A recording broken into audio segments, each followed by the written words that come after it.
Hey everybody, Brock Frady here, helping you enjoy your ride. In today's video, we're going to take a look at a 2017 Lexus IS200t Fsport. We're going to take a look at the inside, at the outside. We're going to go over the specs and the features. We're going to end up in the driver's seat, where I'll show you how to use the interior features and how everything works. After this video is finished, you're going to pretty much know all there is to know about the 2017 IS200t Fsport.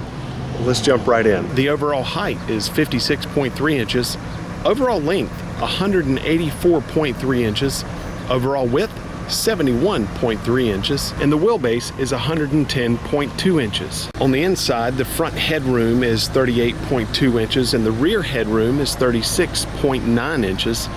Front leg room is 44.8 inches and the rear leg room is 32.2 inches. It has a maximum cargo capacity of 13.8 cubic feet.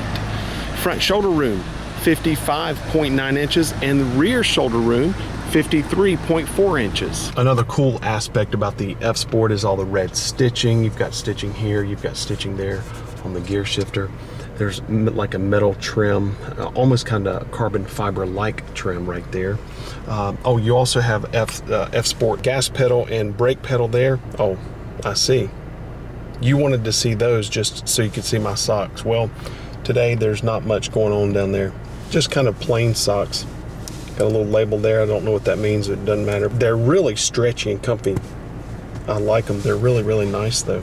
So it has a curb weight of 3,583 pounds. The total fuel capacity is 17.4 gallons. Updated styling that includes front and rear bumpers, front grille, headlights, tail lights, wheels, and these exhaust diffusers. I want to take a look at those because they're actually like angular and kind of like a bit more squarish. I think that looks really, really cool. Another one of the updates is a new exterior color, and that is caviar, and it's like a pearl black. It is so good looking. Do you see that? Like it's got a fleck in the paint. Isn't that awesome? I love that caviar paint. So good looking. I love the red interior too. Now on the inside for updates, it's got a larger driver's knee pad. Don't know exactly what that means. It's got revised steering wheel mounted controls, new cup holder design, updated audio panel. But one of the biggest things about it that I think is the best update or what's new is the Lexus Safety System Plus. It is now standard equipment, and I love that fact. That's pre-collision, radar cruise control, lane departure assist, intelligent high beams, and you can tell that it has that by a little triangle that you see right there behind the rear view mirror. See that triangle? And that actually sees the lines on the road, and it can determine when you're getting outside of your lane. So that's actually standard equipment now. Love that. And now let's take a look at the heart of the beast.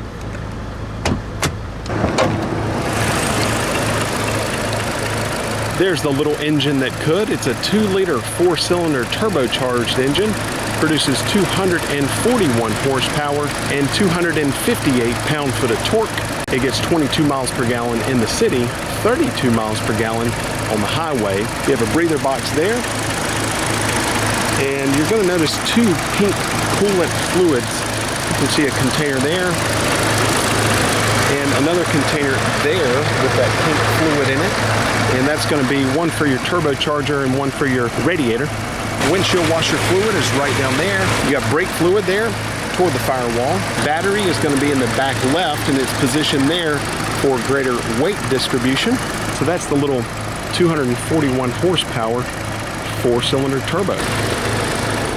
Let's talk about some Fsport things that make this thing the Fsport. It has the Fsport front bumper, grille, and really angular exhaust diffusers, tailpipes, Fsport wheels, Fsport LED headlights, LED daytime running lights, 18-inch split spoke wheels, sitting on P225/40 tires in the front and 255/35 tires in the back. And those are summer tires, a little bit softer compound to make them nice and sticky. It has a laser brazed roof, and I actually just learned about that not long ago in another video. You can see here, right here, this is actually one piece. There's no separation there. See that it's one piece? Most vehicles are gonna have a piece there that's like a channel that pushes rainwater down that, but that's just one piece. The rear taillights are really angular and they just look so cool. It'll go 0 to 60 in 6.9 seconds. It has an 8-speed Sport Direct Shift automatic transmission with sequential shift, front and rear ventilated disc brakes, high friction brake pads. Since it's the F-Sport, it has the F-Sport tuned suspension. The suspension on the front is double wishbone. On the rear, multi-link. It also has selectable drive modes, and that's Eco, Normal, and Sport. And of course, as you would expect, it has things like vehicle stability control, traction control, brake assist, electronic brake force distribution, hill start assist control. This is the key fob. On top you have lock. Below that, unlock. Below that, it says hold. That's for the trunk. Below that, that's the panic alarm. Pretty cool how you have the red stitching there all around. You can tell that it's the F-Sport, and then you have the F there. F is a shout out to the Fuji Raceway in Japan. Cool. Lock, locks all the doors. Unlock once, unlocks the driver's door and the fuel door. Holding the trunk button, pops the trunk. Pressing and holding the panic alarm sets off the panic alarm. I'm not gonna do that right now. That locks the doors. Go just to the right of the Lexus emblem right there. There's a rubber button. You press that and it pops the trunk. You've got a pretty good sized trunk there. You can see this is called a cargo spider net, and you can pull that open and it's gonna keep things nice and steady for you if you have things that would tend to roll around. I have this in my trunk and I use it for everything. Then you can pull that back and see there's your mat. Nice good sized trunk. Those back seats do fold down. There's your backup camera. That's the rubber button I just pressed before. That will allow you to unlock it with a physical key that's embedded in the key fob. And you notice also that you can basically take that and put it down at any spot and it'll hold it. You see that? Isn't that neat? In case you need to open it just a little bit, it'll hold it in place. That was my idea. The fuel door unlocks when you unlock the doors. There's no longer and the doors are locked right now, so therefore it's not going to open. Unlock. You can hear it unlock there. And now you have access to the gas door. And you are going to use premium fuel only. And you see that? Do not use Dicel. Premium fuel only, no Dicel. Let's take a look at the back seat. It's going to help if the doors are unlocked in order to take a look at the back seat. Therefore, I'm going to press unlock twice. Red interior, I love it till the cows come home.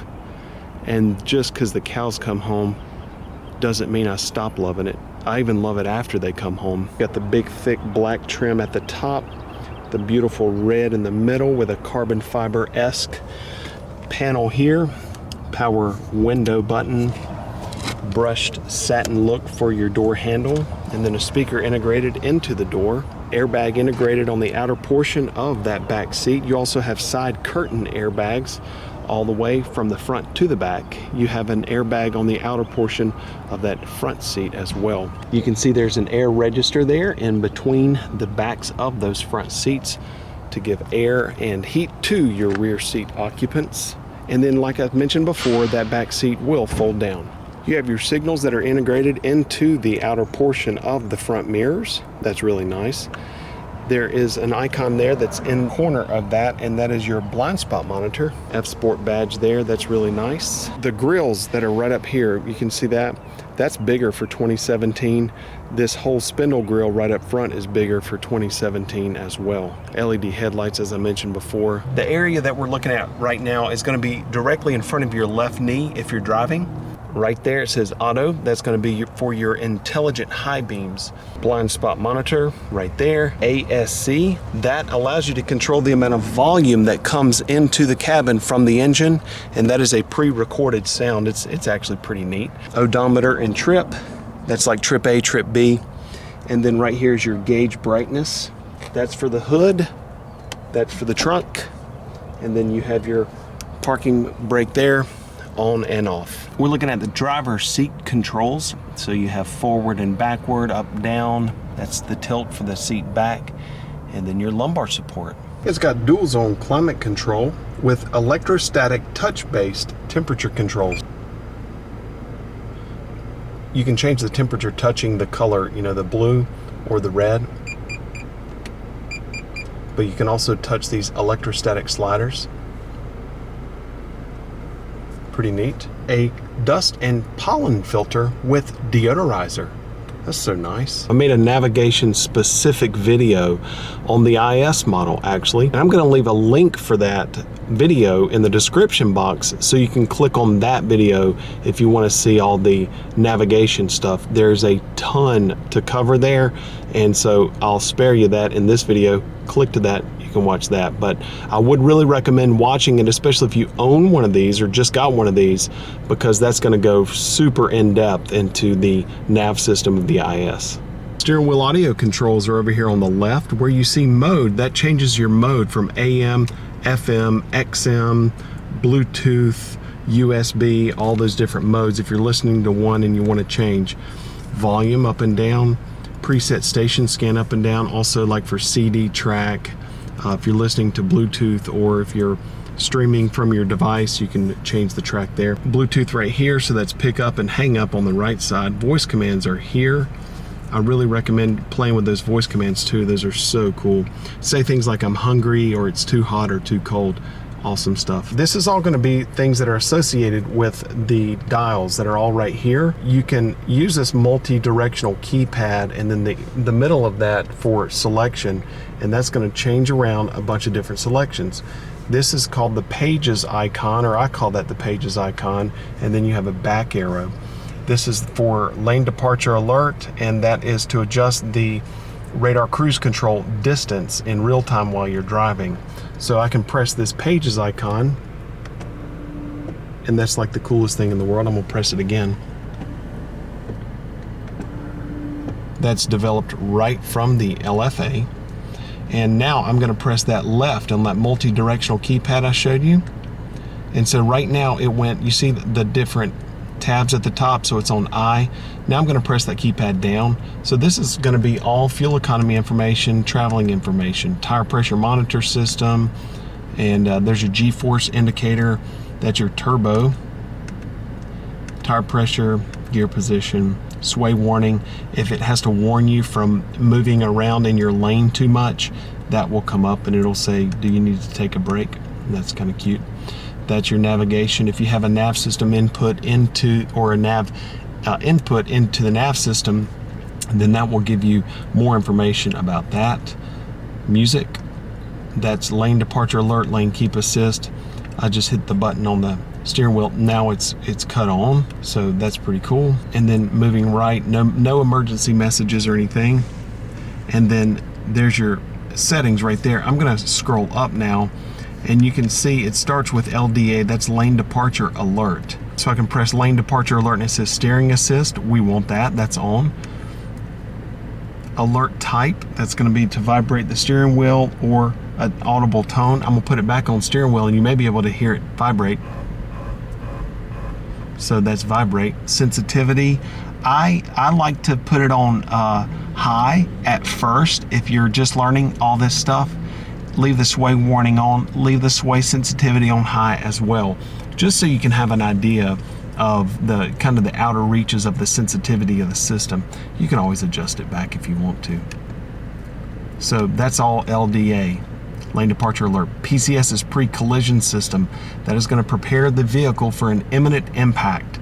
You don't ever want to use that feature. Hopefully you'll never have to, but if you do, it's an incredible feature. This is where you can adjust its sensitivity. That's 1, that's 3, that's 2, and you know it's on there. You can see speed indicator, that will allow you to adjust the speed setting for when it warns you, shows you a little light on the speedometer here. to warn you that you're going over your set speed. It says 75, so if you were going 75, 75 would show up right there, and these little yellow lights would show up on either side of 75, and they would turn red if you keep going faster and faster. Paddle shifters are here. You're going to upshift on the right, downshift on the left. And if you're going to really actually use that feature, you can use it in all kinds of different modes, but the way to get the best feel and the most kind of bang for your buck, I recommend putting it in sport, shifting it to the right to sport, and then shifting this. This is drive, so let's just say you wanted to right to sport, flip it over to the left to manual, and you can see M1 pop up there. And at that point, that's when you want to use these. And like I said, you can use them in more modes than that, but that's kind of the most fun way to do it, the best feel. Now we're looking at the cruise control. In order to use cruise, you press the end of the stalk. It says radar ready. At that point, you'll press that stalk down to set the cruise control, and then you can press this button to change the distance that it's going to maintain between the front of your vehicle and the vehicle in front of you. You can see the 3 blue blocks. Press it again, 2 blocks, 1 block. That's the minimum distance it's going to maintain. It's going to get closer to vehicles in that position. It's going to stay further away in that position, and that's kind of in between those two. Heated and ventilated seats are here. They're 3 level. Eco, Normal, and Sport. This is called selectable drive modes, and that's going to change throttle mapping. It's going to change the steering feel, and it's also going to change the climate control system based on the position it's in. When it's in Eco, that is going to change it to where the throttle or the gas pedal is a little bit less sensitive, so you have to push the gas pedal further down to achieve speed. When you roll it right to sport, it's more sensitive, so that you press the gas pedal down less and you have more response. It makes it feel like it has a little more torque on takeoff. When it's in sport, it's also going to stiffen the steering wheel. When it's in Eco, it's going to loosen the steering wheel compared to Sport, but it's in Eco, it's also going to reduce the fan speed of the climate system. Then you're going to press for Normal, and that's going to be basically a combination between Eco and Sport. You can do this, you can use selectable drive modes at any speed. This is going to be your sunroof control. You can see it says up, down, and that's going to be to control the tilt of the back of the sunroof in case you just wanted to vent it. That is the microphone for your voice commands, also for your Bluetooth. Then that's how you open and close the sunroof. And then map light here. This is going to control whether or not they cut on when the doors open. That's going to cut all the lights on in the cabin. And then that's the right map light. SOS, and so that's going to be emergency response. That's free for a year. That's a great feature. It also will respond with airbag deployment, stolen vehicle recovery, enhanced roadside assistance. That is a great feature. Okay, everybody, that about wraps up our look at the 2017 Lexus IS200t Fsport. Thank you so much for watching. If you enjoyed this video, you enjoyed the content, if you hit that subscribe button, then you'll be able to see more content just like this delivered to you hot off the press as soon as I make it. Also, if you would, give it a big fat thumbs up. Thanks again for watching, everybody. And the most important thing to remember, have a great day.